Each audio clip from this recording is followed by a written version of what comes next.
Don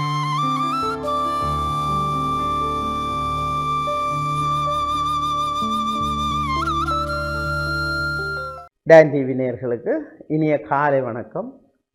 இந்த அருமையான நிகழ்ச்சியிலே நிறைய ஆசிரியர்கள், மாணவர்கள், பெற்றோர்கள் பார்க்கின்ற நிகழ்ச்சியாக இது மலர்ந்து விட்டது. அப்போ இப்பொழுது ஆசிரியர்கள், அதிபர்கள் கன பேர் திரும்ப திரும்ப கேட்டுக்கொண்டிருந்தார்கள். அதனால் இதை சொல்கிறேன். தண்டனை முறை பாடசாலையில், பிள்ளைகளில் அல்லது வீட்டில் தண்டனை முறை இன்று ஒரு பல விமர்சனங்களுக்கு உள்ளாகி இருக்கிறது சார். தண்டனை முறை இருக்க வேணும் அல்லது தண்டனை முறை இருக்கக்கூடாது. இன்றைய பிள்ளைகள் தொடர்பாக நாங்கள் பெரிய நெருக்கீடுகளை சந்திக்கின்றோம். பெற்றோர்கள் சரி, பாடசாலை ஆசிரியர்கள் சரியான அவன் முந்தியெல்லாம் அடித்தாங்க, நல்லா இருந்தோம், எனக்கு நானும் அடித்தாங்க, திருந்தினேன், இப்போ அடிக்க விடுறாங்க இல்லை. சட்ட ரீதியாகவே தண்டனை முறை தடை செய்யப்பட்டிருக்கிறது. இதுக்கு நாங்கள் என்ன செய்கிறது என்ற ஒரு பெரிய ஒரு குழப்ப நிலை சமுதாயத்தில் நிலவுகிறது. இந்த குழப்ப நிலையில நீங்க தெளிவாக இருக்க வேண்டும்.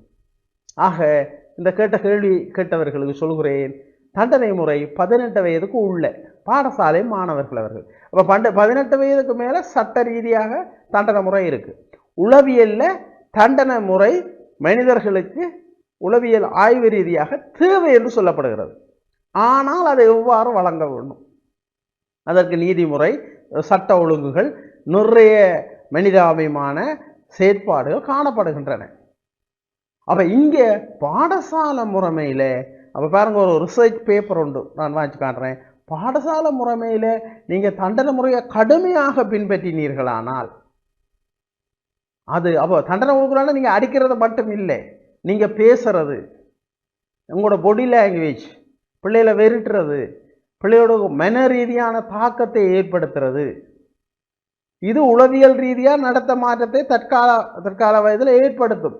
ஆனால் இவர்கள் சிறுவர்கள், அவங்களோட உள்ளத்தில் பெரிய மாற்றத்தை ஏற்படுத்தும். ஆக இந்த ஆய்வு முடிவில் பாருங்க, தண்டனை அச்சத்தை அடிப்படையாக கொண்டது, வேதனை, அவமானம் ஏற்படும். அவன் பிள்ளைக்கு ஒரு அவமானம், அது மனதில் குத்தி கொண்டு நிற்கும். இது ஒரு எதிர்மறையான உந்துதல் அல்லது ஊக்கல். அடிக்கடி பிள்ளைகளுக்கு கடுமையான தண்டனை வழங்குதல் பிள்ளைகளின் அறிவை மழுங்கடிக்க செய்யும், பிள்ளையை ஒதுங்க செய்யும். மேலும் மேலும் பிள்ளையை தண்டனையை பெறும் பிள்ளை தன் மதிப்பை இழக்கிறது, நம்பிக்கையை இழக்கிறது. பிறர் முன்னிலையில் தண்டனை வழங்கும் போது பிள்ளை கடுமையாக பாதிக்கப்படுகிறது. தண்டனையால் பிள்ளையின் ஆளுமை சிதைவதுடன் மனநலம் பாதிக்கப்படுகிறது, தாழ்வு மனப்பான்மை ஏற்படுகிறது. தண்டிப்பவர் மீது வெறுப்பு வன்முறையாக வெடிக்கிறது. தண்டனை ஒரு வேதனையான பண்பு. தண்டனையை அடைந்தவன் என்ன செய்ய வேண்டும், என்ன செய்யலாகாது என்பதை தவிக்கிறான். தண்டனை அச்சத்தையும் வெறுப்புணர்ச்சியையும் வேதனையையும் ஏற்படுத்துகிறது. மாணவரின் தன்மானத்தை குறைக்கிறது. வகுப்பு பாடசாலை தொடர்பாக தவறான மனப்பான்மை ஏற்படுகிறது.